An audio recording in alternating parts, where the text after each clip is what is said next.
Halo para pendengar setiap podcast, salam semesta. Kembali lagi bersama Caster yang Apak, hanya di podcast Tibak, tempat di mana kamu belajar tentang sains, teknologi, serta tips dan trik menarik yang ada di dalamnya ya. Oke, kita akan bahas dan kita akan move on dari kemarin kita membahas daging dan ya kasus yang ada.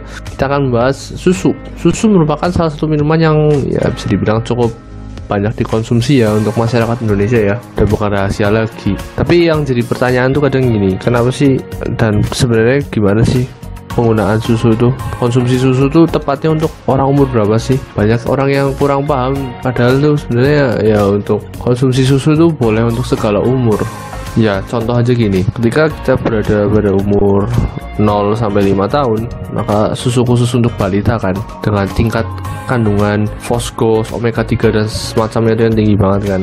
Dan kalau kita pada umur anak untuk sebelum remaja, kita cenderung lebih ke kalsium dan beberapa vitamin-vitamin untuk membentuk jaringan gitu ya.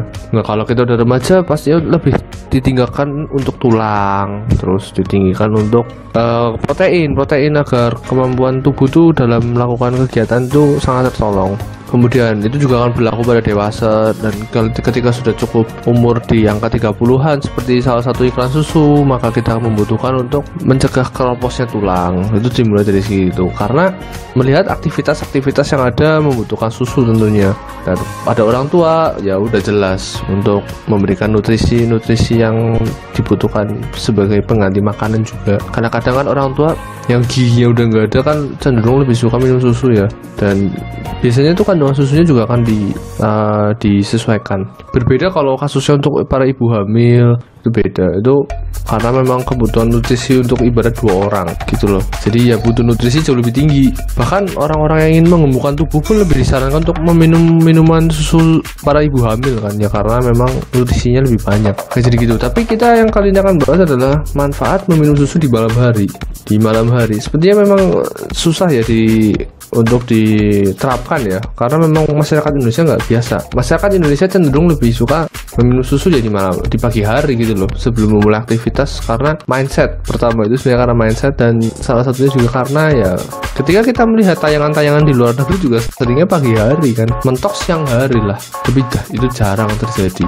Padahal ada juga loh manfaatnya sebenarnya minum susu sebelum tidur terutama. Tapi dengan catatan gini, minum susu sebelum tidur ini jarak rentannya itu ada pada 2-3 jam gitu loh. Berbeda ketika biasanya kan kalau untuk minum susu secara normal di pagi hari kan ya sembari sarapan dan langsung kita beraktivitas kan. Kalau malam hari enggak, kita tetap memperhatikan tenggang waktu. Kan memang dalam sainsnya itu sebelum tidur itu kita maksimal makan makanan itu ya 2-3 jam sebelum tidur gitu loh, agar kondisi lambung lebih optimal gitu. Dan memang ada waktu-waktu tertentu kan untuk mengosongkan perut kan gitu loh. Nah, kemudian kita akan bahas kenapa sebelum tidur, karena ternyata nih setelah kita ketahui manfaatnya banyak banget loh. Apalagi nutrisi dari segelas susu tuh umumnya nih ya, ada vitamin A, B2, B12, D. Ada juga jelas protein, kalsium, potasium, fosfor dan semacamnya lah. Untuk organ tubuh, untuk kecerdasan tubuh juga, jaringan tubuh juga iya. Nah, karena itu ada juga pembahasan secara detail tentang manfaatnya di malam hari. Seperti yang pertama yang akan kita bahas itu manfaatnya apa aja ya. Oke, yang pertama tidur lebih nyenyak.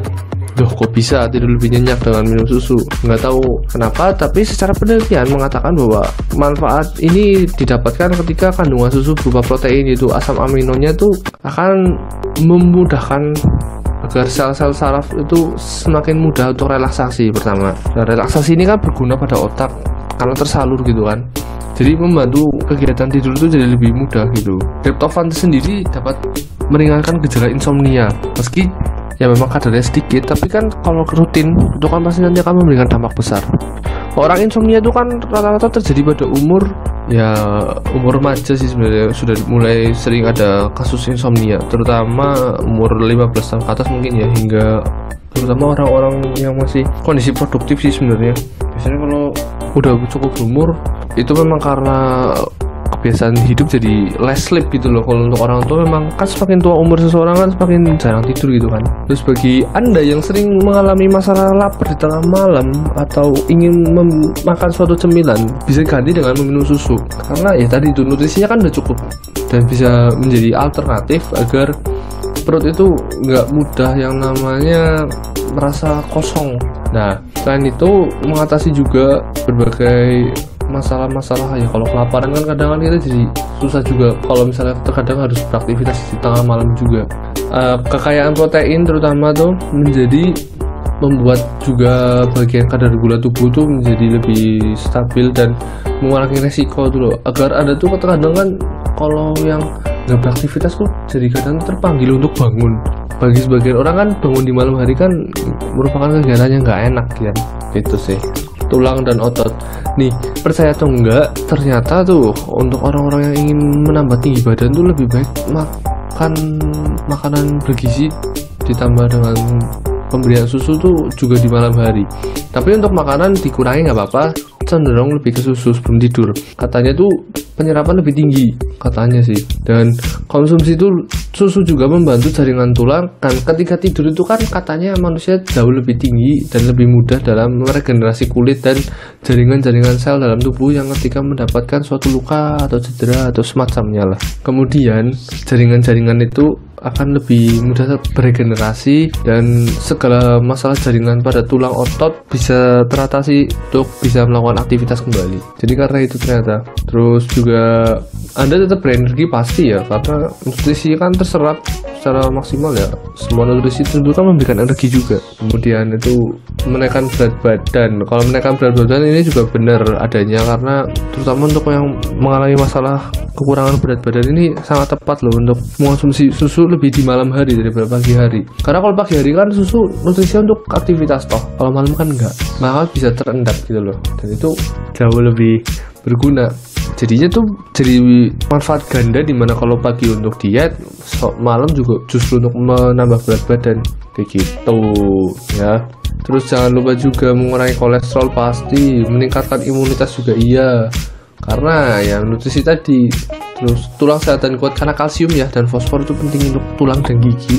Jadi nggak ada masalah juga ketika Anda ingin mengonsumsi di pagi, siang atau malam, itu sama aja. Yang penting kondisi tulang dan gigi itu jadi lebih optimal kesehatannya. Sebenarnya memang nggak semua orang bisa melakukan hal ini gitu loh. Apalagi susu itu merupakan olahan yang bisa dibilang cukup mudah didapatkan sebenarnya. Cuma memang tinggal mau apa enggak untuk membuat olahan tersebut gitu loh. Karena kadang kan pasti nggak ada waktu untuk sempat melakukan hal tersebut.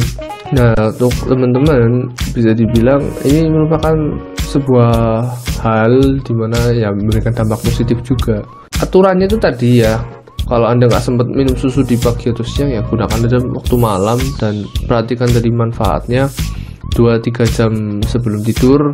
Kemudian ini karena sebenarnya bisa terjadi gangguan masalah juga pada pencernaan sih kalau terlalu dekat dari jam tidur. Terus efek ngantuk itu juga butuh ya, terutama jika Anda tuh mengalami masalah nggak cuma insomnia itu, tapi beban pikiran, stres itu juga kan harus dibutuhkan untuk rileks agar bisa berpikir secara jernih. Demikian sih sebenarnya, hanya seperti itu saja yang kita akan bahas pada manfaat susu. Karena mindset yang salah tuh susu hanya bisa dan hanya tepat hanya diberikan kepada anak-anak, padahal enggak juga. Susu tuh boleh loh untuk orang tua, orang-orang dewasa juga boleh.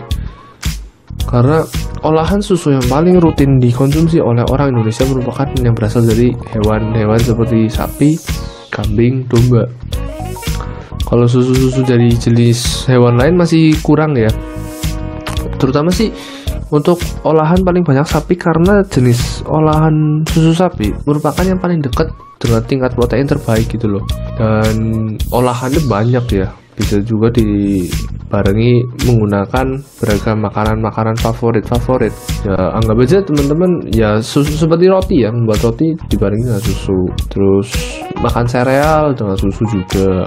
Terus ya masih banyak lagi lah. Bahkan kadang oat juga bisa dibarengi dengan susu sih. Itu bisa menjadi standar ganda untuk diet, karena kita tekankan pada malam hari. Jadi beberapa hal tersebut bisa didapatkan sih, dan itu dengan mudah gitu loh. Berbeda kalau memang Anda itu mengonsumsinya di pagi, biasanya kalau di pagi hari itu hanya untuk pembentukan energi gitu loh. Karena terutama untuk anak-anak kan energi butuh banyak untuk melakukan sekolah, berpikir kan. Karena itu kalau untuk orang tua pasti untuk memperbaiki sel-sel yang rusak. Karena kegiatan orang tua jauh lebih lelah sebenarnya dan lebih memakan energi pikiran gitu biasanya.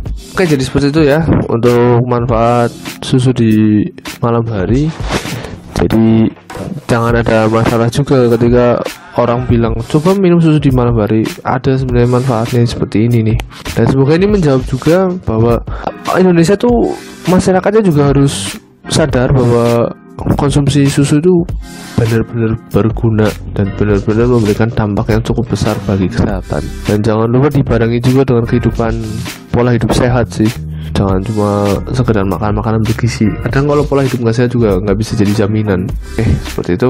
Terima kasih sudah mendengarkan, dan kalau ada butuh saran atau konsultasi tentang kebutuhan gadget, silahkan mention saya di akun saya yang ada di dalam thumbnail. Dan semoga teman-teman terbantu dengan adanya informasi yang saya berikan dan menjadi suatu, ya bisa dibilang kebiasaan baru ya.